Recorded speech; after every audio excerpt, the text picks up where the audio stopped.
We can all think of this as a blessing in disguise. So NIO is doing well, but the whole entire Chinese market here in China has taken a big stumble. And there's some crazy ass shit that's happening here in China that are just unbelievable and is worth knowing about. There's actually three of them, and all three of them will blow your mind. And everything really has to do with investor sentiment, all right? And investor sentiment has just been beaten down to the ground. So, the first one, and this first reason, this first thing that happened is a classic example of what's going on here in China. So this one big company listed here in China, A shares. It's called Jingdi 股份. And right after listing here in China, the stock popped to 60 RMB a share, and then management shorted the stock, 100% of the float.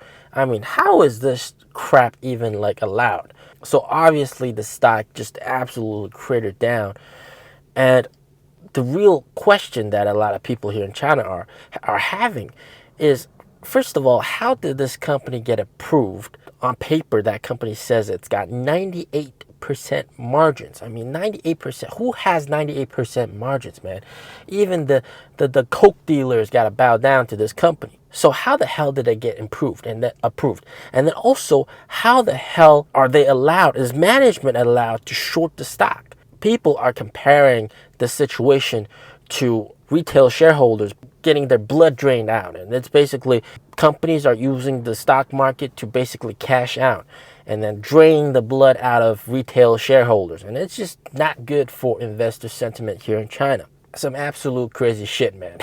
People are absolutely speechless. The second thing that we've noticed here in China is that a divergence has happened with the gold price here in China versus the gold price denominated in US dollars. So denominated in US dollars, the gold price has been decreasing, but here in China, gold has actually been increasing. What? You guys are thinking, what the hell is going on with that? Well, same thing with investors here in China. What the hell is going on with that? There's that big arbitrage, that difference. And normally when that happens, there's big companies that sell gold here in China and buy gold in the West. But it seems like even that doesn't help stabilize the price. And this all has to do with people's perspective of the economy. They think China's RMB is going to continue to devalue. And right now, China's RMB is controlled by the government. The exchange rate is pretty much controlled by the government. And there's no free trade of Chinese yuan outside of China. So you can't it's very difficult to move money outside of China. But this shows that investors are very unconfident about the trajectory of the Chinese economy and Chinese yuan. They think that Chinese yuan will continue to devalue compared to the US dollar. And this is a very big gap, like a 10% gap between the price of gold in China and the price of gold outside of China. It really shows that people don't trust the currency here in China anymore and pretty much the economy. Investor sentiment, all right, investor sentiment, it's pretty low. Now, if you think that's some crazy shit, number 3 is even more crazy. Number 3, the Hong Kong stock market is pretty much dead.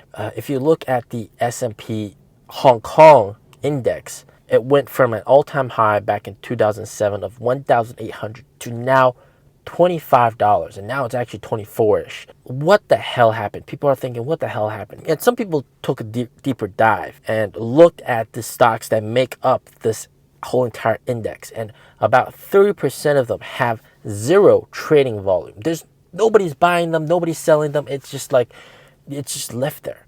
It's pretty crazy to think about that. Hong Kong used to be the financial capital of China, but ever since they started slowly incorporating it back into China, and the mass exodus of people and money there. A lot of Hong Kong people, they don't like the Chinese government, so they moved to the UK. And also the UK, of course, they're offering free passports to everybody that lives in Hong Kong. So lots of people have taken that opportunity and moved out of Hong Kong.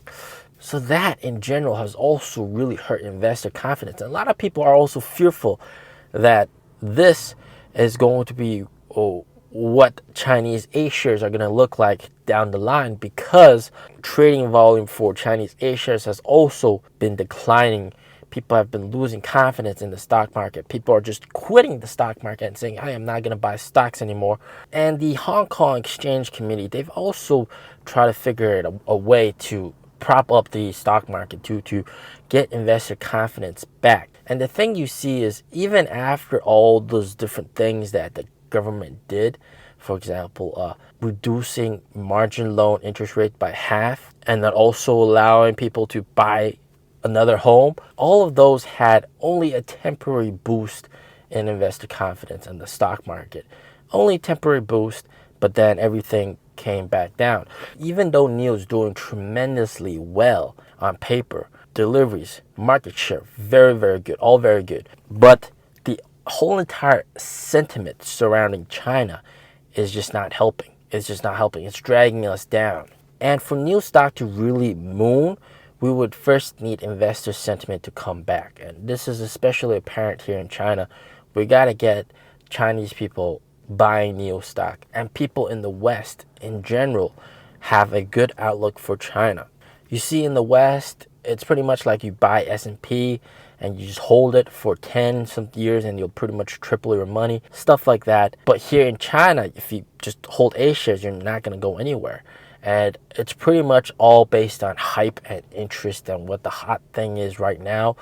Fundamentals don't really matter here in China because 80% is retail. Retail doesn't really care that much about fundamentals. So that's why even BlackRock and a lot of big Western funds have just given up on the Chinese stock market, A shares in general, because it's just, there's no way to play this game for them, all right? And this is something that my father tells me also a lot, is like, the U.S. stock market is pretty dangerous, but you've never seen the Chinese stock market. But on the flip side of it, we can all think of this as a blessing in disguise, because everything's pushed the stock price down so low. We've gotten these very good buying opportunities, in my opinion, not financial advice. And we might get pushed down even lower, but those will be excellent buying opportunities, because in the future, I firmly believe that NIO will be one of the biggest companies in the world. The future is very bright for NIO, but the market in general here in China, the stock market, is doing some crazy ass shit. And also, if you just look at the volume for NIO, I mean, it's been decreasing quite a while. So it's just the investor interest isn't there yet. But don't let the weak investor sentiment fool you, because NIO is doing tremendously well on the ground in terms of deliveries and everything. So just keep that in mind. Any push down is a very good buying opportunity, in my opinion.